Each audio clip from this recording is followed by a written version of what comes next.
Get ready, Staten Island.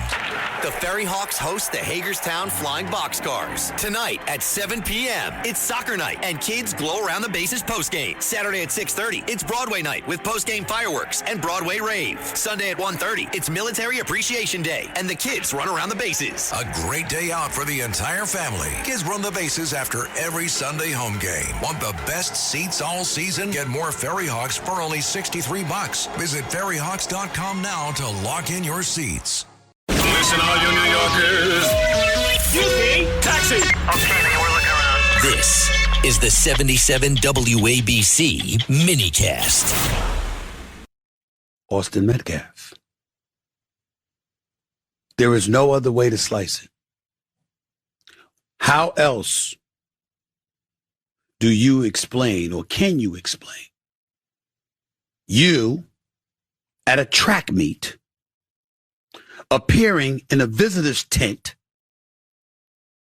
Austin Metcalf and his brother, according to reports, come over to you asking you to leave because you're sitting under their tent. An argument ensues.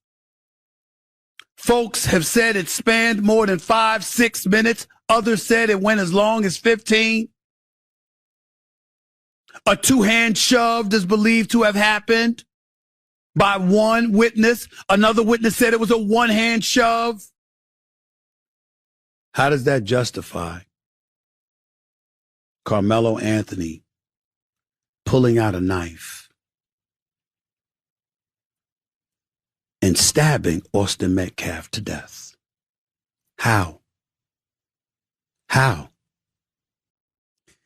Well, here you've heard it from Stephen Smith. You heard it right from his mouth. And like Stephen, there's a lot of opinions, a lot of things that are going on out there. But good evening. Thank you for joining me, Fernando Mateo, at WABC Radio. No excuses. We are the show that is drawing millions of listeners. We are on the most listened to radio station in the nation. And today we're going to be discussing the Austin Metcalf murder. Justice, race, or right or wrong. Good evening, America. Tonight we're discussing the murder of 17-year-old Austin Metcalf, a young Texas high school student whose life ended after he was stabbed during an altercation at a school track meet. The person convicted of this murder is Karmelo Anthony. A jury heard the evidence. A jury found him guilty. The jury sentenced him to 35 years, and he could have gotten 99 years. But what happened next may be just as important as the verdict itself. Instead of focusing on Austin Metcalf, instead of focusing on his parents, instead of focusing on his twin brother, instead of focusing on a young life that was lost, much of the conversation immediately turned to race. The victim was white, the defendant was black, and for many people, that became the story. Tonight, we're going to ask whether that's the story America should be focused on. Because let me be honest with America tonight. I am angry. Not because a jury did its job, not because justice was served. I'm angry because I keep thinking about Austin Metcalf's parents. I keep thinking about his twin brother. I keep thinking about that empty seat at the dinner table. As a father and grandfather, I cannot imagine that pain. My life revolves around my family, my children, my grandchildren. Everything I do is for them. And I ask myself every day since hearing about this case, how would I survive if someone took one of them from me? I don't know if I could. I truly don't. What bothers me is that instead of talking about Austin, many people immediately be talking about race. Austin's father said it best. This was never about race. Quote, it was about right and wrong. Those words should matter. A young man was killed. A family was devastated. That should be the focus. Tonight we have 3 fathers joining us. 3 men of different backgrounds. 3 Americans. And tonight we're going to discuss a case that has captured the attention of the nation. Joining me in studio is Stephen Thomas, a father, businessman, and respected member of the Black community. With me also is Louis Cohen, a father, a businessman, and a longtime community advocate. Today with me is Osvaldo Collado, a gentleman that has served New York City his entire career. So let's get right to it, because there's no time to waste here. There's a lot to talk about. Stephen, you're Black.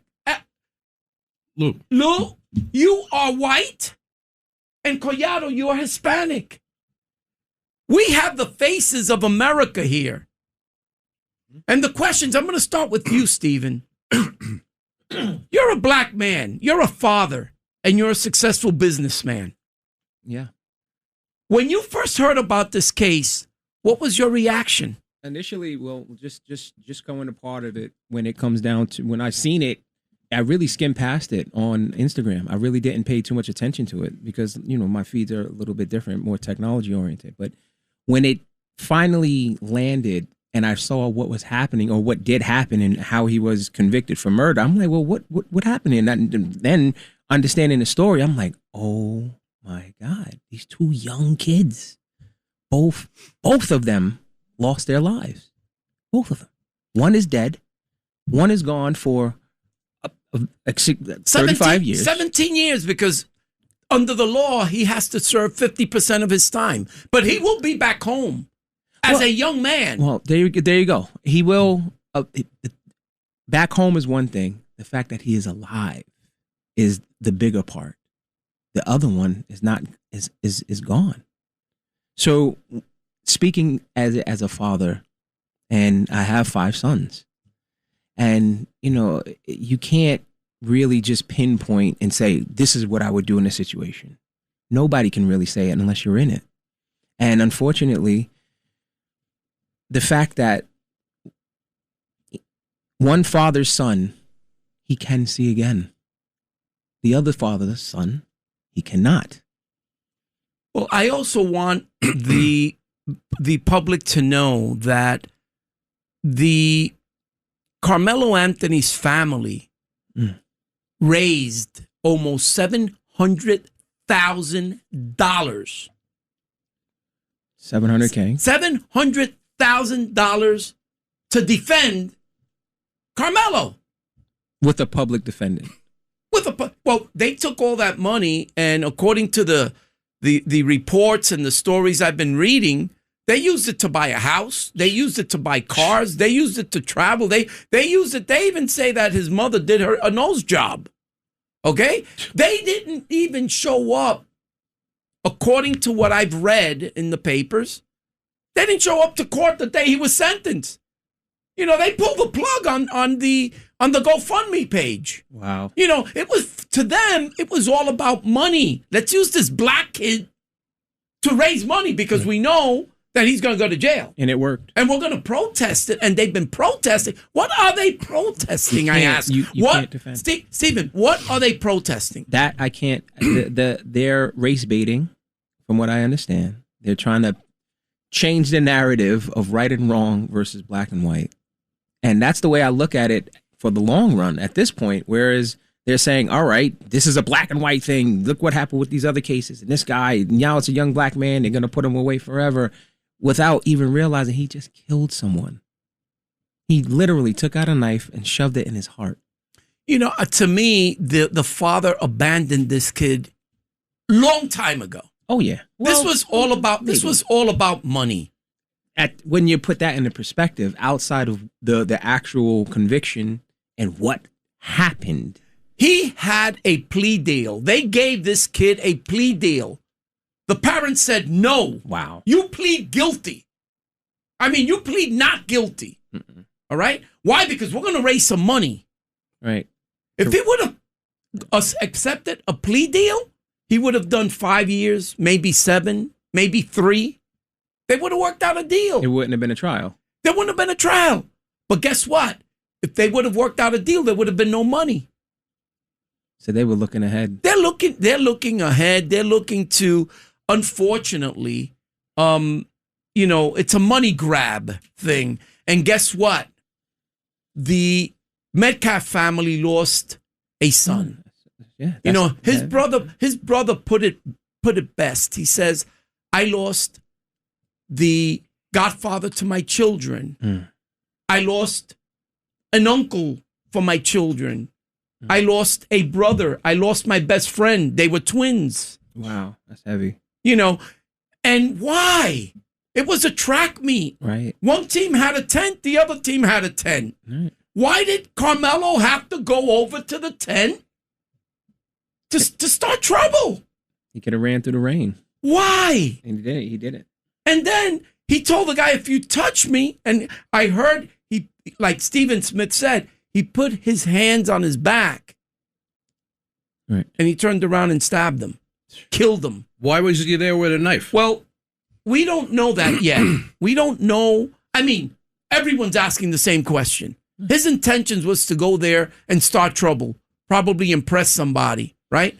But the thing here is, Stephen, coming back to you, did you see a racial issue or did you see a tragedy evolving two young men? Tragedy. Straight tragedy. There's no race. There's no race here. Even if you're blind and you're quiet to it, or you're blind and you don't see either side of it, you just listen to the story. This is tragic. If Karmelo, God forbid, were your son, who would you blame? Listen to the question carefully. If he was my son, who would I blame? Exactly. If he were your son, who would you blame? It's hard for me to pinpoint the blame on what my son's actions would do, even though he's my son, to pinpoint a blame. It's a shot in the dark with your eyes closed.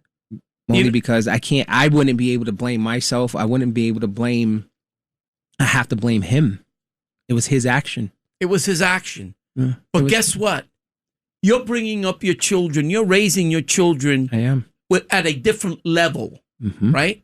Why are you raising them at that different level? Why are you taking and making sure that your children that are black don't fall into something like this? What do you do as a father? Well, weapons in a street fight, let's just say, aren't a thing to do. If you're gonna fight somebody and it's a one-on-one fight, either you win or you lose. But you live to the next day. And I have boys, so they fight each other all the time. I can imagine. Oh, 5. Yeah. Ooh. Yeah, they go for it. Yeah. And but they don't, try and hurt each other, but they do go for it. And with that said, it's just when weaponry comes into the question here, or comes in the fold, it's a conscious decision to use a weapon. So, you can't just say, oh, I just happen to have it and I'm gonna flip it out now. When you have a weapon, you're going and you use it, you meant to do that.